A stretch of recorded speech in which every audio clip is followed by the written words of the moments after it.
한국은행이 기준금리를 15개월 만에 사상 최저 수준으로 인하하면서 지역금융권에도 적지 않은 변화가 일어나고 있습니다. 추석이 2주 앞으로 다가온 가운데 막바지 벌초 행렬이 이어졌습니다. 조상의 묘를 정성스럽게 가꾸느라 분주한 모습이었습니다. 내년 3월 실시되는 전국 농축수협 산림조합의 조합장 동시 선거 분위기가 벌써부터 뜨겁게 달아오르고 있습니다. 주민 반발로 무산된 포항시의 양덕동 승마장 사업이 1년째 방치되고 있는 가운데 새로운 활용 방안 모색에 어려움을 겪고 있습니다. 네, 시청자 여러분 안녕하십니까? 8월 25일 월요일 아침 대구 MBC 뉴스투데이입니다. 네, 한국은행이 기준금리를 15개월 만에 사상 최저 수준으로 인하하면서 지역금융권에도 적지 않은 변화가 일어나고 있습니다. 사실상 마이너스 금리 시대에 마땅한 투자처를 찾지 못한 자금의 대규모 이동이 본격화될 전망입니다. 금교신 기자가 취재했습니다. 대구 시내 한 증권사 객장. 한국은행이 기준금리를 15개월 만에 2.5%에서 2.25%로 인하하면서 투자처를 찾지 못한 사람들이 주식시장에 관심을 돌리고 있습니다. 사실은 정기적금 그거는 회사가 거의 안 나오고 현재 와가지고 물론 손해를 볼 때도 많겠지만 또 이면에 또 재미가 좀 있을 수도 있거든요. 각 은행 지점에는 연 5%대의 고정금리로 대출을 받은 고객들이 변동금리 대출로 바꿀 수 있는지 문의가 이어지고 있습니다.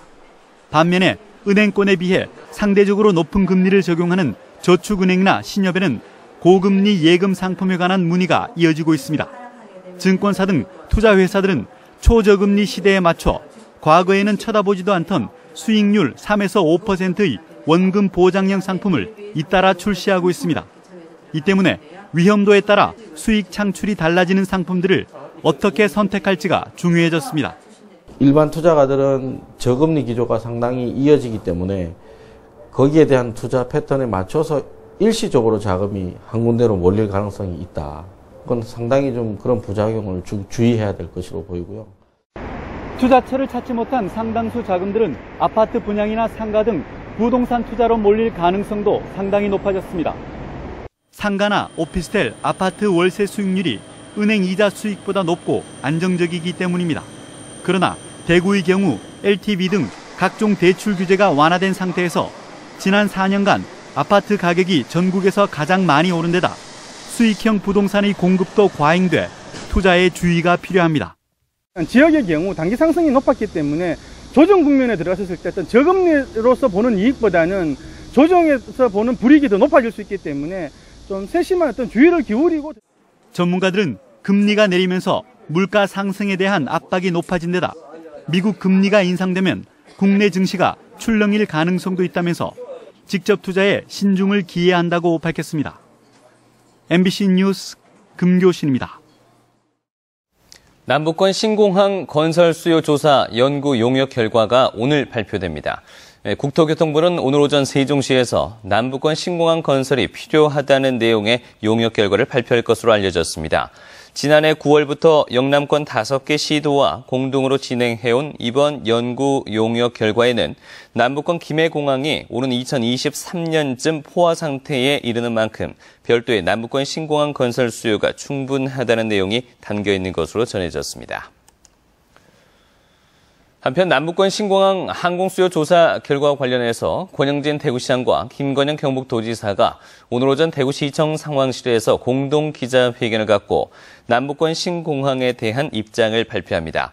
권 시장과 김 도지사는 성명에서 남북권 지역 전체의 이익에 최대한 부합하는 공항 건설을 비롯해 영남권 5개 시도의 합의에 따라 남북권 전체가 이용하기에 편리한 위치에 공항을 건설하고 합리적이고 객관적인 방법으로 공정한 입지를 선정할 것 등을 촉구할 예정입니다. 남북권 신공항 입지와 관련해 대구시와 경상북도는 영남권 5개 시도가 1시간 이내 접근 가능한 밀양을, 부산은 규모를 축소한 허브 공항으로서 가덕도를 밀고 있습니다. 추석이 2주 앞으로 다가온 가운데 막바지 벌초 행렬이 이어졌습니다. 이 조상의 묘를 정성스럽게 가꾸느라 분주한 모습이었습니다. 박재형 기자입니다. 조상의 묘지 주변에 무성히 자란 잡초를 베어내고 걷어내는 손끝에 정성이 담겨 있습니다. 최근 궂은 날씨가 이어지다가 모처럼 하늘이 갠 주말과 휴일을 맞아 서둘러 벌초에 나선 겁니다. 조상님들한테 감사하는 마음, 특히 고마운 마음, 뭐라면 잘 살아야 되겠다 하는 마음, 그런 마음이죠.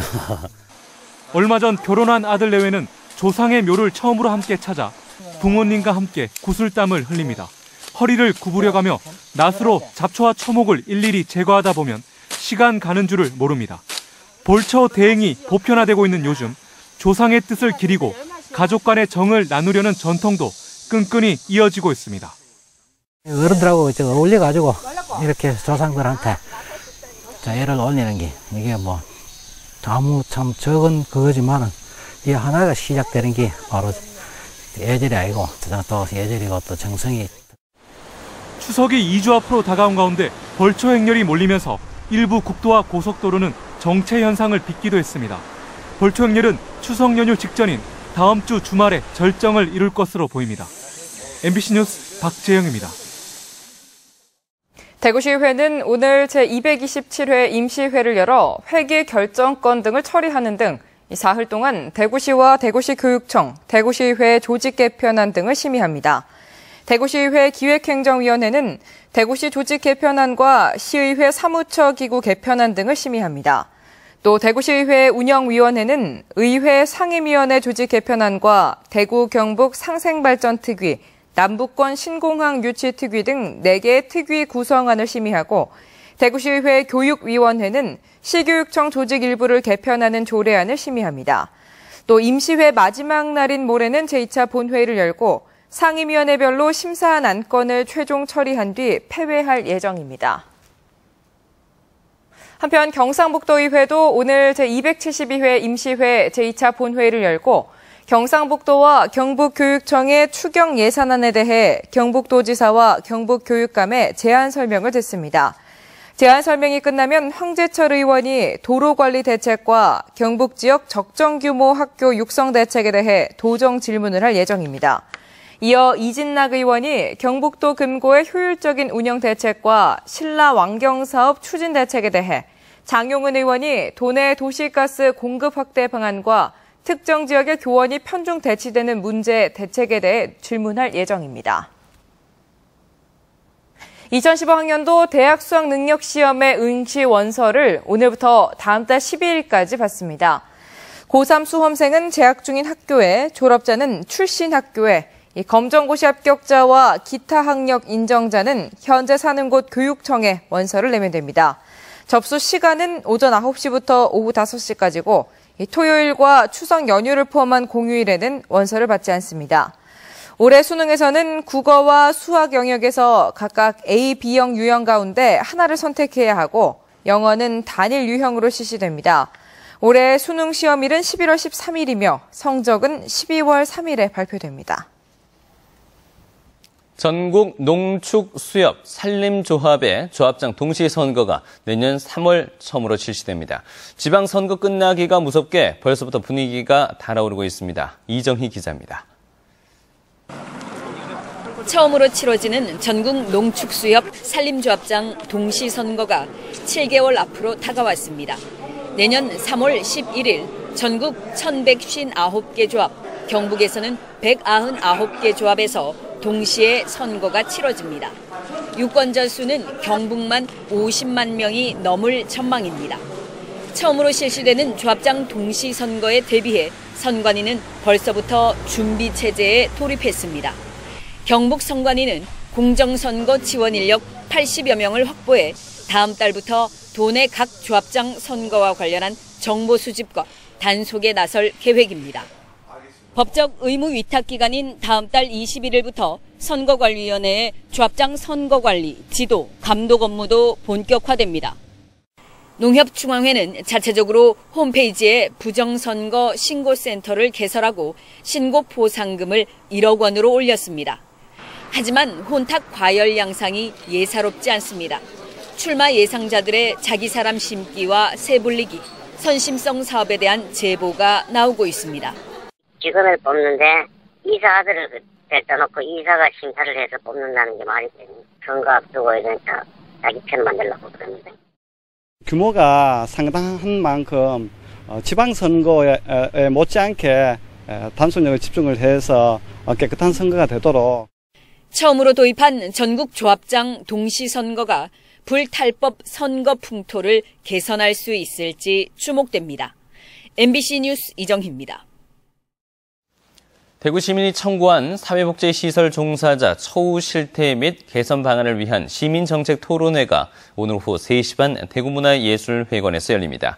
오늘 정책 토론회는 대구시 조례에 따라 시민 500명 이상이 청구해 열리게 된 것으로 엄기복 대구복지사회연구소장과 이진숙 대구대 사회복지학과 교수가 발제를 맡아 지역 복지 종사자들의 열악한 처우 실태와 문제점을 지적합니다. 또 정남수 대구시 복지정책관과 차호영 대구사회복지사협회 권익위원장 등 6명이 토론자로 나와 사회복지 서비스 질 향상을 위한 첫걸음인 복지사 처우 개선 방향을 모색합니다. 대구시는 추석을 앞두고 오늘 오전 대구은행 교동사랑점에서 권영진 대구시장과 김동구 대구상공회소 회장, 김영호 전국상인연합회 대구시 회장 등 지역의 기관 단체장들이 참석한 가운데 오늘의 상품권 구매 촉진 행사를 갖습니다. 전국 아파트 입주자 대표회의 연합회 5억 원, 대구 공무원노조 5억 원, 대구은행 2억 원 등 각 기관 단체들이 오늘의 상품권을 구매하겠다는 약정을 하고 대구은행에서는 현장에서 오늘의 상품권 5천만 원을 대구사회복지 공동모금회에 기부할 예정입니다. 구매 약정식과 기부 행사가 끝난 뒤 참석자들은 국채보상로까지 가두 캠페인을 전개할 예정입니다. 대구교통학회가 오는 27일 어린이 통학 안전을 위해서 학교와 유치원 부근에 설치한 어린이 보호구역 즉 스쿨존의 문제점과 관련한 토론회를 갖습니다. 대구 경북연구원이 함께하는 이번 토론회에서 참가자들은 현행 스쿨존의 운영 실태와 예상 문제점 그리고 효율적인 운영 방안을 발표할 예정입니다. 포항시의 양덕동 승마장 사업이 지난해 주민 반발로 무산된 이후 수십억이 들어간 건물이 1년째 방치되고 있습니다. 체육시설과 문화센터로 새로운 활용 방안을 찾고 있는데 50억 원이 넘는 막대한 예산이 또다시 필요해 후유증이 커지고 있습니다. 김형일 기자가 보도합니다. 지난해 포항시가 55억 원을 들여 지은 포항시 승마장입니다. 하지만 지역 주민들과 사전 협의가 부족해 큰 반발을 불러일으켰고 결국 사업이 무산돼 두 동의 건물은 1년째 방치되고 있습니다. 포항시는 이 승마장 건물에 대해 새로운 활용 방안을 찾고 있는데 엄청난 시민들의 혈세가 또다시 필요한 상태입니다. 실내 승마장은 생활체육시설로 변경하고 마사는 생활문화센터로 만들 계획인데 추가로 54억 원의 예산이 더 투입돼야 합니다. 승마장 용도로 건축물이 지어지다 보니까 다른 활용도 폭이 이렇게 넓지가 않습니다. 그래서 앞으로 비용도 더 많이 들어가고 하기 때문에 주민들의 의견이나 전문가 의견이 필요하기 때문에 추가로 소요될 예산 문제에 대해 포항시는 11억 원의 국비를 현재 확보했고 앞으로 예산을 절감해 사업을 신중하게 추진하겠다고 밝혔습니다. 또 용역과 주민 설명을 거쳐서 하고 있습니다만 그동안 이제 국비도 한 11억 확보를 하고 이렇게 해서 최대한 예산이 절감될 수 있는 방향으로. 이렇게 후유증이 커지면서 실패한 승마장 사업에 대한 철저한 책임 규명과 반성이 필요하다는 목소리가 높아지고 있습니다. 포항시의회도 특별조사위원회를 구성하는 방안을 검토하고 있습니다. 앞으로도 행정기관이 낮은 자세로 시민들의 여론에 귀를 기울이지 않을 경우 그 대가는 혹독할 수밖에 없습니다. MBC 뉴스 김혁일입니다. 대구 테크노파크 권업 신입 원장이 오늘 취임식을 갖고 본격적인 업무에 들어갑니다. 권업 원장은 대구 테크노파크의 재정적 자립을 가장 우선순위에 두고 우수한 사업 기획으로 각종 사업 유치에 힘썼고 일선센터의 자율성을 침해하지 않는 범위 내에서 통제도 강화하겠다고 밝혔습니다. 또 감사실 기능을 강화해 사회 문제가 됐던 직원들의 각종 비리 행위를 원천적으로 차단하고 복무 기강에 문제가 있으면 중징계할 것이라고 밝혔습니다. 국제적 멸종 위기종 1급으로 지정된 늘보 원숭이과에 속하는 순다 원숭이가 경북 상주 주택가에서 부상을 입은 채 발견됐습니다. 대구지방환경청은 지난 23일 밤 11시쯤 경북 상주시 내서면의 한 주택가에서 개에게 물려 다친 늘보 원숭이를 구조해 치료 중이라고 밝혔습니다. 해당 원숭이는 개에게 물려 허리 부위에 부상을 당했으며 오른쪽 눈에는 장기적인 치료할 필요가 추정되는 녹내장이 확인됐습니다. 대구와 경상북도는 오늘 흐린 가운데 비가 오겠습니다. 어제부터 내린 비의 양은 대구 1.5mm를 비롯해 상주 49, 구미 11, 영천 2mm 등입니다. 경북 상주에 호우주의보가 내려진 가운데 돌풍과 천둥, 번개를 동반한 시간당 30mm 이상의 국지성 호우가 내리는 곳도 있겠습니다. 오늘 아침 기온은 대구 24도 등 22도에서 24도의 분포, 낮 최고 기온은 대구 26도 등 23도에서 26도의 분포로 어제보다 낮겠습니다. 당분간 구름 많은 날씨가 이어지면서 낮 기온은 평년과 비슷하거나 조금 낮겠습니다.